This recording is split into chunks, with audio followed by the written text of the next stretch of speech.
The 21st of February, 1965, 3:05 p.m. The Audubon Ballroom. The 5 assassins opened fire. 23 bullets tore through Malcolm X's body at point blank range. He should have been dead before he hit the ground. Instead, something impossible happened. A blinding blue light filled the ballroom. 400 witnesses watched in stunned silence as the bullets hung suspended in midair, rotating slowly like they were trapped in some kind of invisible force field. Malcolm X stood completely still in the center of the light, unharmed, untouched, staring directly at something none of the humans could see. He was communicating with beings from another world. And they had just made him the most dangerous man on Earth. But this wasn't Malcolm's first contact with extraterrestrial intelligence. That had happened 3 months earlier in the most unlikely place imaginable. The 15th of November, 1964, the Sahara Desert, Algeria. Malcolm was returning from his pilgrimage to Mecca when his plane made an emergency landing in the middle of nowhere. Engine failure. No radio contact, just Malcolm, 2 pilots, and endless sand stretching to the horizon. That is when he saw the lights. 3 perfect spheres of silver hovering silently above the dunes, moving in formation like nothing any human technology could produce. No sound, no exhaust, no explanation. Malcolm told the pilots to stay with the plane while he investigated. They thought he'd lost his mind from the desert heat, but Malcolm had learned to trust his instincts, and his instincts told him these lights weren't just weather phenomena or military aircraft. They were something else entirely. As Malcolm walked toward the lights across the burning sand, one of the spheres descended and landed gracefully, 50 yards in front of him. No dust was disturbed. No impact crater formed. It simply existed where before there had been empty desert. The craft was beautiful in a way that defied description. Not like any flying saucer from science fiction movies. More like liquid mercury shaped by an intelligence far beyond human understanding. A panel opened in its side, revealing not a door, but a portal filled with the same blue light that would later fill the Audubon Ballroom. Malcolm walked through it without hesitation.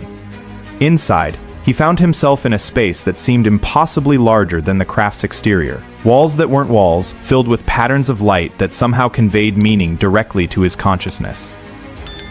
And standing before him were 3 beings that would change everything Malcolm thought he knew about the universe. They weren't the gray aliens of popular imagination. They were tall, elegant, with features that seemed to shift depending on how Malcolm looked at them.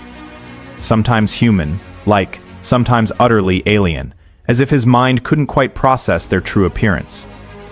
When they communicated, it wasn't through words but through direct transfer of thought and emotion. Malcolm found himself understanding concepts that had no equivalent in human language. Malcolm Little, L. Hajj, Malik L. Shabazz. We have been watching your species for millennia. We have been watching you specifically for your entire life. His thoughts were transmitted as clearly as if he'd spoken aloud. Why me? Because you represent something rare among your kind, the ability to evolve beyond the limitations of your programming. Most humans are trapped by the conditioning of their societies, their religions, their governments. You have broken free multiple times. You have demonstrated the capacity for continuous growth. Images flooded Malcolm's mind. His childhood, his criminal years, his time in prison, his conversion to Islam, his pilgrimage to Mecca. But he was seeing these events from an external perspective, as if the beings had been recording his entire life. Your species stands at a crossroads. The path you choose in the coming years will determine whether humanity survives the next century or destroys itself through hatred and ignorance. Malcolm absorbed this information with the same intensity he'd brought to studying philosophy and religion in prison. What do you want from me? We want to make you an offer. Your enemies on Earth plan to kill you. They have already set the date, the 21st of February, 1965. Your death would normally end your influence and allow the forces of oppression to continue their work. Normally. We can change that. We can give you the power to survive anything your enemies attempt, to become invincible, to live long enough to complete the transformation your species desperately needs. Malcolm felt the weight of the decision. This wasn't just about his personal survival. It was about the future of human civilization. What would this power cost? Nothing you are not already prepared to give. You have dedicated your life to fighting injustice. We would simply ensure that death cannot stop you from completing that fight. The being showed Malcolm visions of what could be, a world where racism was eliminated through understanding rather than force, where humanity learned to transcend its tribal limitations and join a galactic community of intelligent species. But they also showed him what would happen if he refused.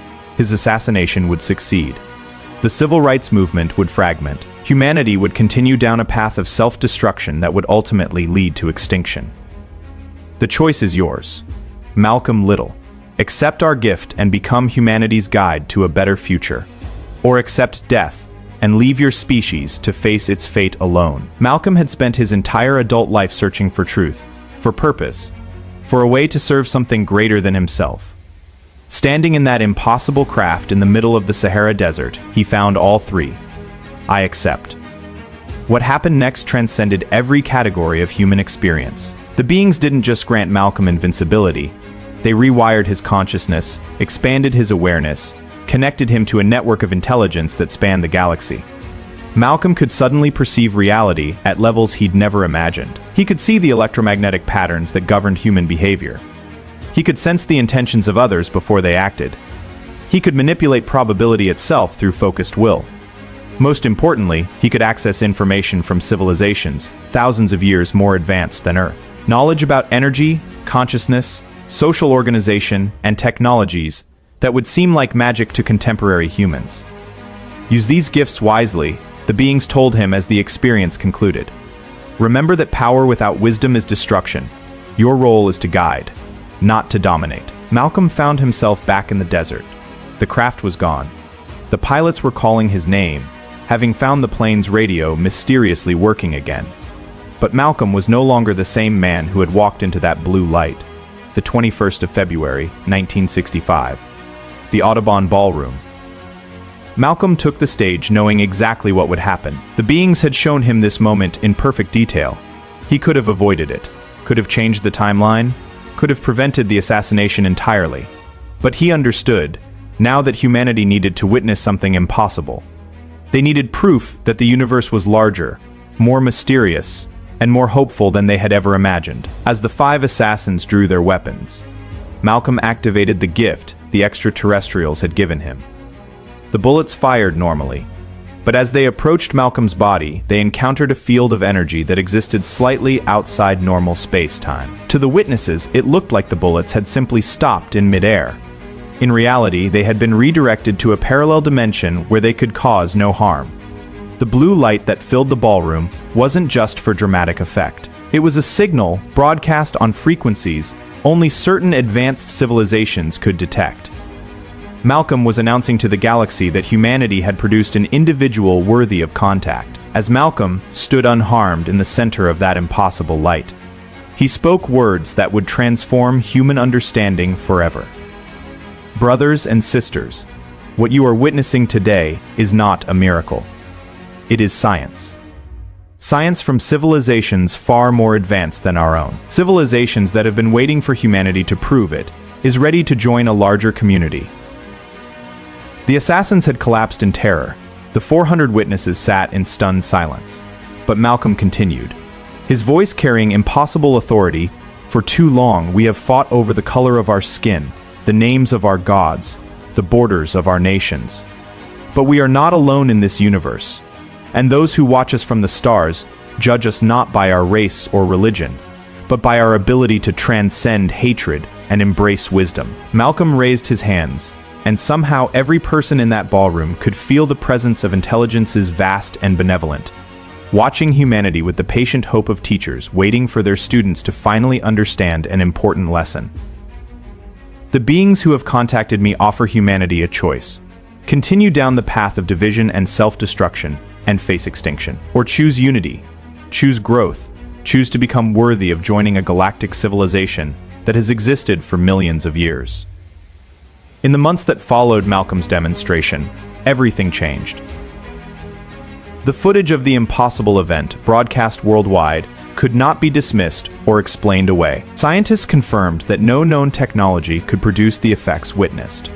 Religious leaders struggled to incorporate this new understanding into their doctrines. But most importantly, the message resonated. If humanity was being watched by advanced civilizations, if our future depended on our ability to overcome our differences, then the civil rights movement wasn't just about justice in America. It was about proving that the human species deserved to survive and thrive. Malcolm lived for another 53 years, serving as humanity's first official ambassador to the galactic community.